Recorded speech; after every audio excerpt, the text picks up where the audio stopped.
Twilight did her best not to vomit as she was flown over the bridge. As much as she told herself to stay focused, she couldn't help from scanning the bodies laying about for the familiar faces of her friends. Through every glimpse brought trepidation, relief, and guilt for feeling relief. She had to assume that most of the defenders were buried under the rubble, half submerged in the water. But the scores of unicorns between the cavern entrance had given her some hope of success, until she had seen the fires. The cavern that housed New Ponyville was not so big that she couldn't see from one end to another, but in the eternal gloom of the underground, little more than a speck of lights were usually visible of the town upon entering.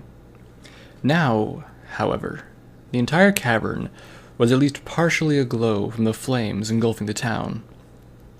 The light slowly changed from constant, dull orange across the face of her friends to a violet yellow light that frantically threw shadows behind them as they neared. For whatever survivors remained, Twilight knew that this was likely the last time that they would ever see wood burn, and it was their own homes. Rainbow Dash let Twilight down gently on the other side of the bridge. The Pegasus openly panted with the exertion of hauling her friend so far. The captain, Fluttershy, and Pinkie Pie all touched ground beside her. Pinkie stared straight ahead, while the others looked at the carnage. The captain turned to Twilight, face noticeable beneath her mask, but her voice wavering just slightly. "We should head for the tunnel evacuation. Any survivors are either there or dead by now." Twilight didn't want to ride off any pony still among the flames, but the situation demanded focus. "I agree. Dash, Captain, fly ahead and make sure we don't bump into any marauders. Fluttershy, keep an eye on any building we pass for any pony trapped inside, but stay close. Every pony stay low and quiet.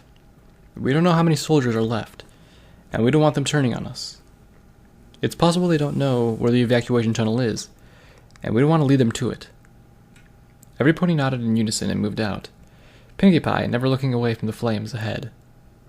They all fell into stride as they neared the burning town, skirting the side as they circled around and around the homes that had arrived too late to protect. They moved swiftly, passing only a pair of unicorns whose helmets had been flattened together, leaving a grotesque scene around their splayed bodies.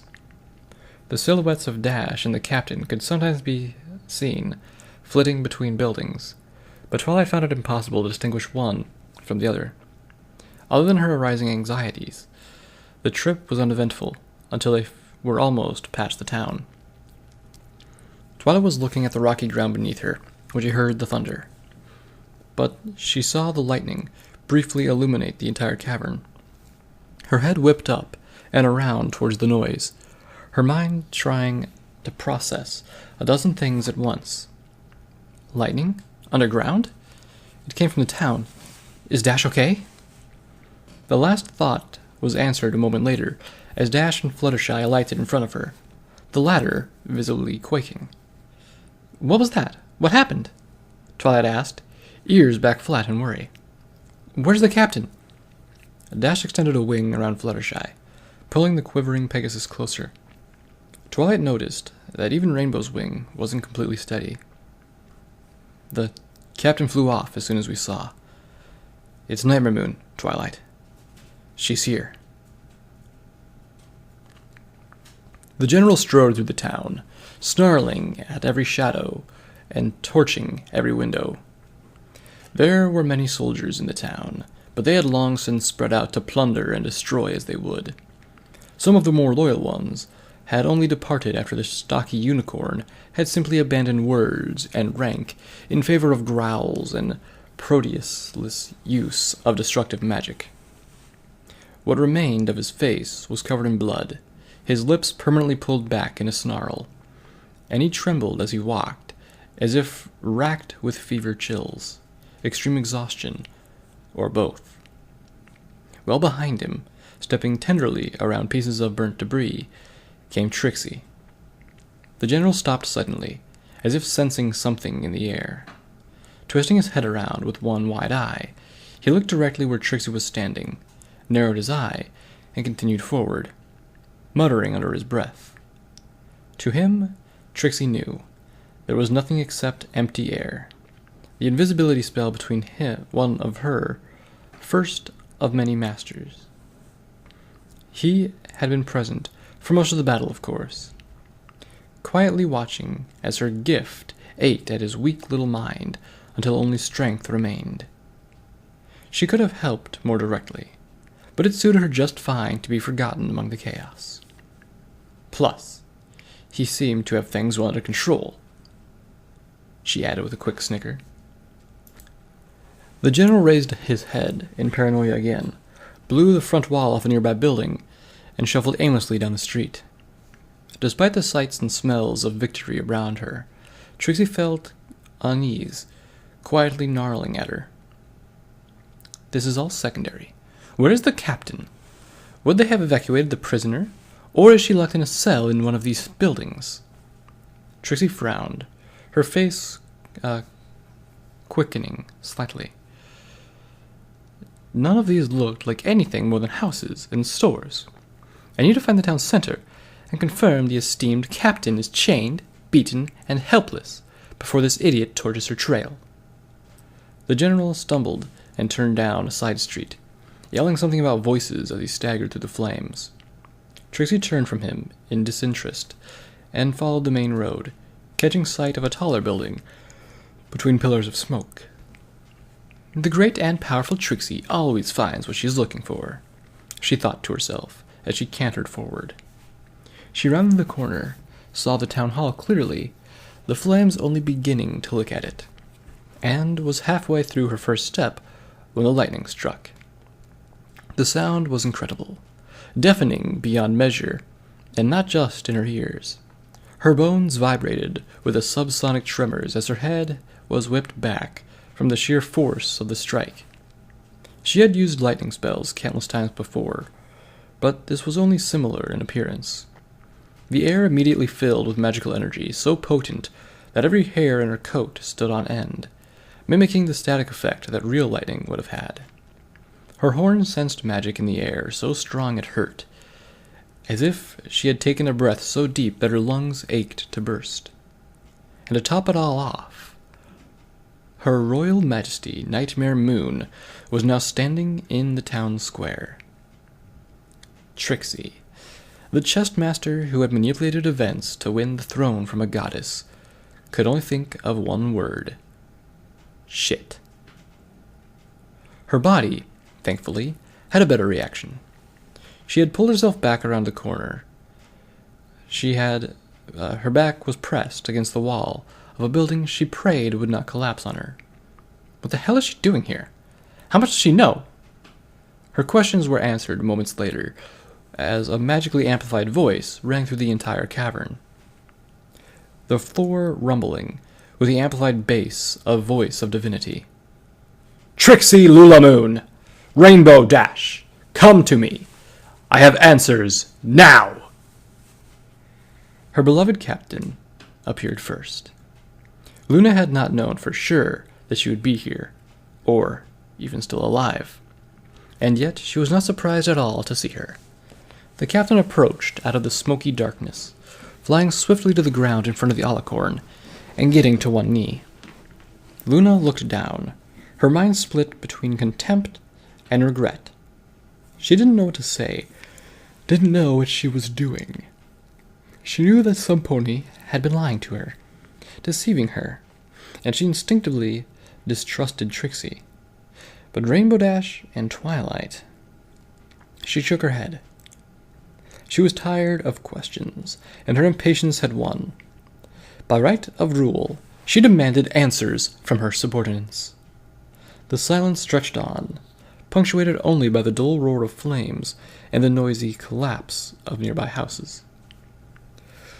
Luna reached out with her magic, sensing the ponies nearby, trying to root out Trixie.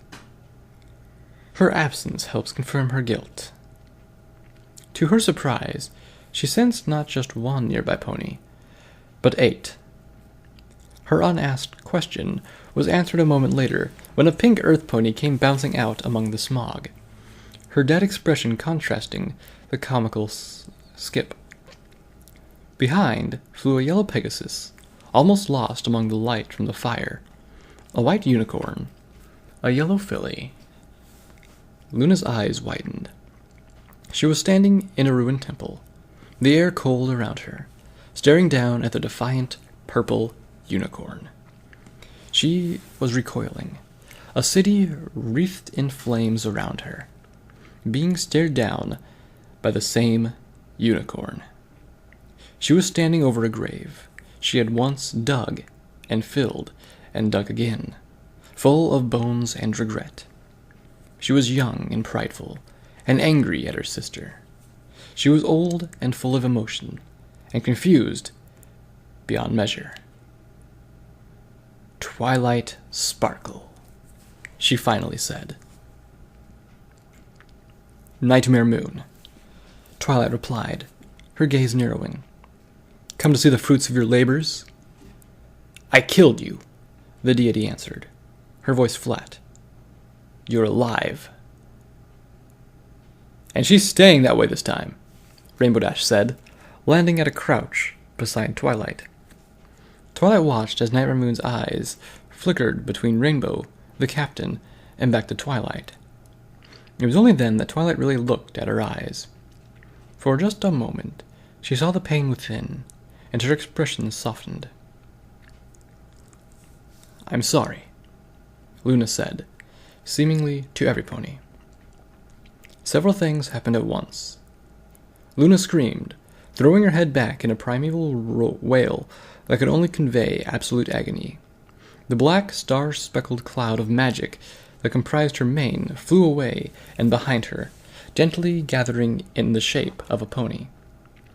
Trixie allowed her invisibility spell to fade, concentrating her strength in her one attack. Her smile was the first thing to return to sight, floating in the air for a moment while she appeared around it. Behind Twilight, another pony screamed, but it echoed with bloodlust.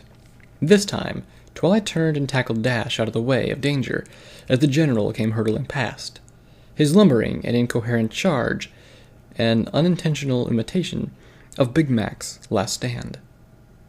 The general kept charging, hurtling towards the captain seemingly at random. The captain flew at Trixie, and though Twilight could not see her face, she could imagine the horror, rage, and despair that must be driving her. Twilight detangled herself from Dash, leapt to her hooves, her 5 friends all gathered close to her. "The elements! Now!" she shouted. The glow around her began softly, but quickly eclipsed even the glow of the fire. From every direction, the magical auras grew in intensity as Twilight watched the battle. The captain had tackled Trixie, but was almost instantly caught in her magic. The barreling general slammed into Trixie's side, horn first, causing them both to scream in pain. The captain was released and flew down to Luna's side, cradling her limp head. Yellow goggles snapped up to glare at Twilight. "Do it," she mouthed, or perhaps shouted. Twilight couldn't hear over the magical hum around her. Another light flashed above Twilight's head, but as it lowered towards her, it became increasingly clear that something was wrong. The light that accompanied it began to rapidly dim, and the stone began fading as soon as it appeared. Twilight's eyes became filled with fear as she realized that something was horribly wrong. The 6th element faded long before it reached Twilight, and the ponies turned their confusion and terrified gazes upon Trixie, now looming triumphantly above them, the general swinging limply in the air. No, it was supposed to work! It had to work! Twilight looked to her friends. The answer was immediately written on Applejack's face.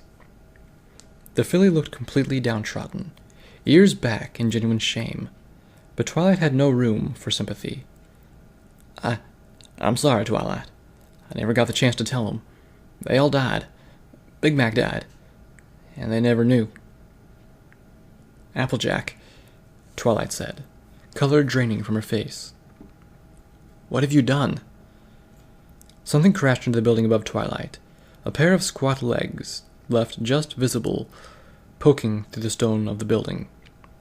A scream a moment later brought Twilight's attention back to Trixie, draining what breath was left in her lungs. Trixie held the captain and the limp body of Luna to either side of her, but it wasn't what terrified Twilight. Trixie had swelled to over twice her previous size, standing just short of where Nightmare Moon had.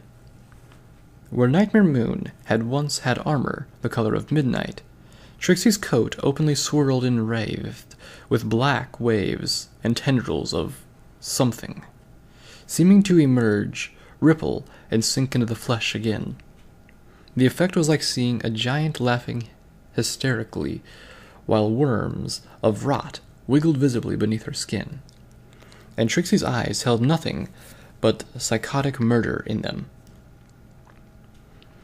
"We wonder if you somehow remember," Trixie said, as she stepped forward, discarding the captain and the former queen like used tissues. Her voice was recognizably Trixie's, with something else vibrating beneath the surface. "Dying before us, that is? Do you remember the betrayal you felt? The confusion before your death? We savored it for a long time, you know. It was our first meal, after 1,000 years.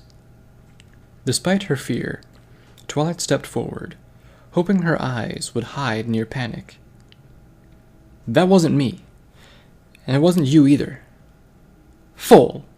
Trixie shuddered, the ripples across her skin becoming a tide of black that rose, spread across her, and receded. Twilight swore she saw agony briefly in her eyes. "Do you really think Princess Luna would have done those things on her own?" Twilight saw her friends encircle her more protectively as Trixie approached, but even she knew it was an empty gesture. Without the elements, they were doomed. Trixie, or the thing that had been Trixie, scoffed and stopped, glaring down in full pride at the ragtag group before her. For a moment, Trixie's voice was a guttural croak, as if she was unfamiliar with how speech worked. "Luna's bitterness let me in, and I was only too eager to escape that empty rock in the sky. I gave her the strength that she needed, and she allowed me into your world. But her will was too strong to master, so a more..." The unicorn held up a hoof, as if inspecting the quality. "Manageable vessel was needed." The black ripples receded slightly, and Trixie's voice returned to the surface. "We find this arrangement to be much more profitable for both sides. Power for power, after a fashion." Trixie continued walking forward, causing the speechless Twilight to retreat a step. "For what it's worth, you know, using the elements was almost clever. They're not just harmonious with each other, but with everything, including the world around them. Your little lessons almost mattered in the end." The Trixie thing lowered her horn. "But understand, this is the end." The bolt struck as quickly as lightning. Twilight would have almost expected Dash, or maybe the captain, to do something stupid, like throw themselves in front of the bolt. But Dash was only just tensing to her side, and the captain was laying insensible. So, when her view was filled with the outstretched body of a pony, Twilight was surprised in two fronts. The shock of the moment passed, and Twilight looked down at the shattered gold chain of the element beneath her. The glimmering apple-shaped pendant lay between her and the motionless body of Applejack. "Heh, such loyalty," Trixie said, her voice becoming more unrecognizable with every sentence. Twilight caught movement over the towering unicorn's shoulder. "Maybe she should have gotten that element, instead of your easily tempted friend." Trixie looked at her friends on either side.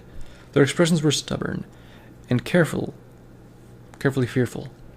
But Twilight knew that her friends well enough to read their expressions. They were ready. Twilight looked back to Trixie, and kicked the element of honesty. Trixie grinned, following the movement and throwing a sickly black and green lightning bolt at it. Rainbow Dash was there first, though, scooping it up and hurling it toward Fluttershy. Fluttershy caught it high in the air, squeaking and dropping it in the mouth of Pinkie Pie, who took it off between Trixie's legs before she had even turned around. More annoying than confused, Trixie spun around again in time to come face to face with the captain, now holding the pendant in one hoof. Good suggestion. But we're one step ahead of you, Twilight said. The captain made a pretty good case about being loyal, but her best trait was knowing she couldn't work against her friends when she was needed the most. Even when she thought she had lost that friend, she was honest with herself about who was and where she stood. Twilight grinned. Let's see how self-honesty factors in with these elements. Trixie turned and loosed a bolt of her horn in one motion, the magic heading straight for Twilight's head. It crashed into her with a crackling sound of static and electricity, flowing around and discharging behind her harmlessly. The tiara, now resting on her head, gleamed in defiance, and Twilight saw the white of her own eyes reflected in Trixie's. The friends floated closer until the glow of their auras mingled with each other, creating a rainbow that formed around them before shooting outward, wrapping around the twisted unicorn. Twilight was sure that Trixie was screaming, but she could hear nothing about the comforting yet deafening hum of the elements. The rainbow eclipsed Trixie and shot upwards in the same movement, crashing through the roof of the cavern, despite the weight of the mountain directly above them. Twilight had no doubt that the rainbow vortex had continued impeded all the way to the moon. Twas was the last one through the escape tunnel, watching with a sort of detached hope that the slightest blue patch of darkness ahead opened to a starry sky. When she finally emerged, she was surprised at the level of activity around her. Military-grade tents had been erected for refugees as uniformed ponies walked through the camp, many with their yellow goggles raised. Each Shadowbolt carried packs of supplies on their back, passing out food and water to the wary but grateful ponies around them. The captain barked orders not far ahead. A gold pendant gleamed around her neck.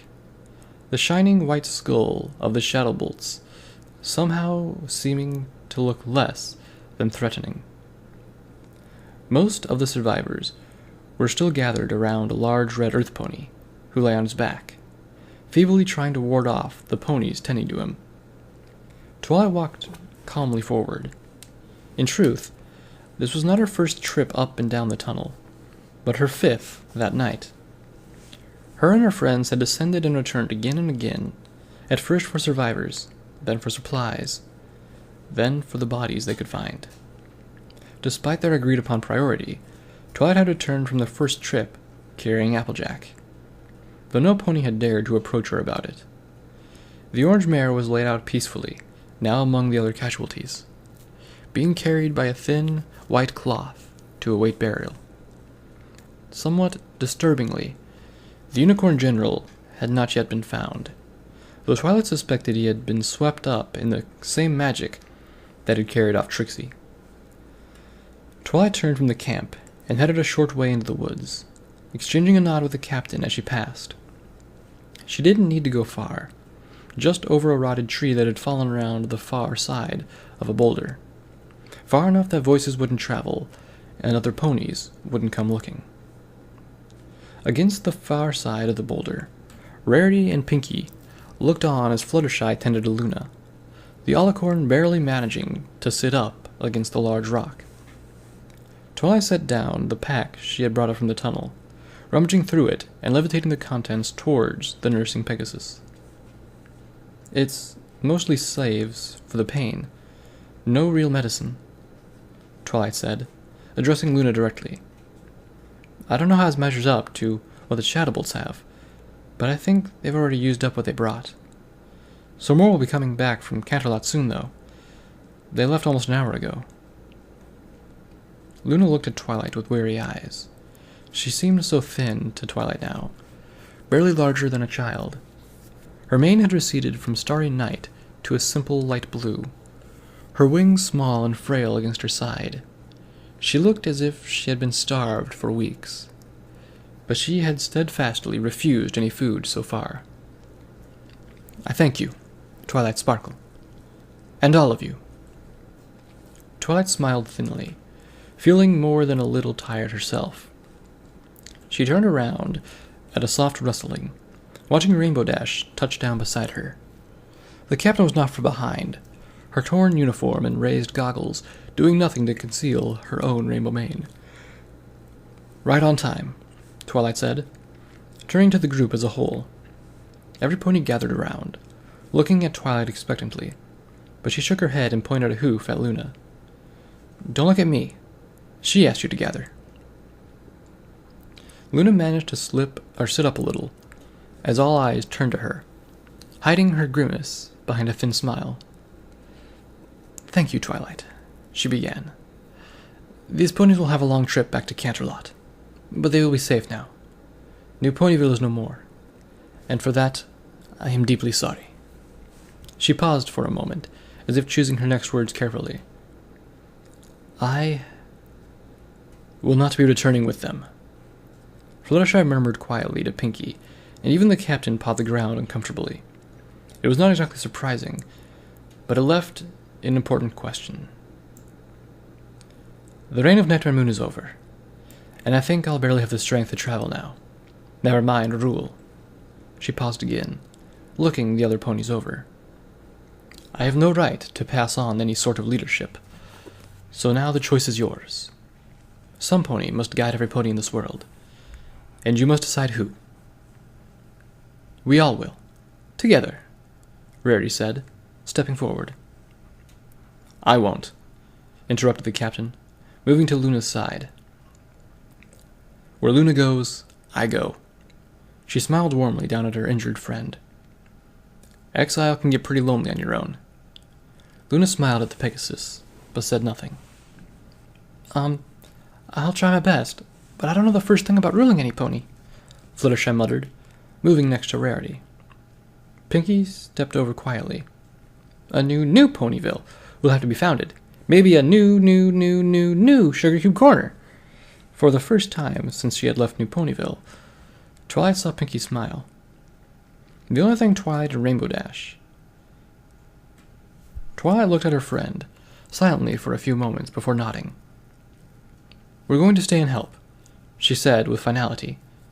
"It will take some time to find a way to get home, even if we wanted to. But to be honest, I think you ponies need our help more than our friends do." "And the Shadowbolts will need a new captain," the captain said. "Perhaps you'll reconsider that offer." Dash frowned. "I think I'm done with leading ponies anywhere," she said. "But Twilight is right. We'll do whatever we need to do to get Equestria back on its feet." Twilight nodded, looking around at her friends. "It won't be easy. We still have no day, little food, and no idea what state the rest of the world is in." She sighed, smiling a little despite herself. "But I'm sure that if we work together, we can move forward. We may never return to what Equestria was, but we'll survive." Looking directly at Luna now, Twilight asked, "Will you at least stay with us until you're well enough to travel? A few days, or weeks perhaps?" Luna looked to the captain, both smiling. "A few days. Then, we'll see." Twilight smiled and looked towards the sky, admiring the stars again. The moon was out now, and the craters seemed to form the glaring face of a familiar pony. Around it, shooting stars fell gently, a few streaking across the entire night sky. Twilight breathed deep of the fresh, cool air, and the smell of damp and decaying vegetation was familiar to her, now, as home.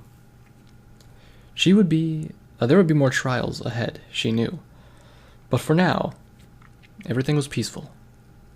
Dash moved up next to her, extending a wing in camaraderie. Twilight sighed and leaned into her friend, suddenly realizing how tired she was. Too happy for sleep, she found herself thinking. It's finally over. I just wish this night would never end.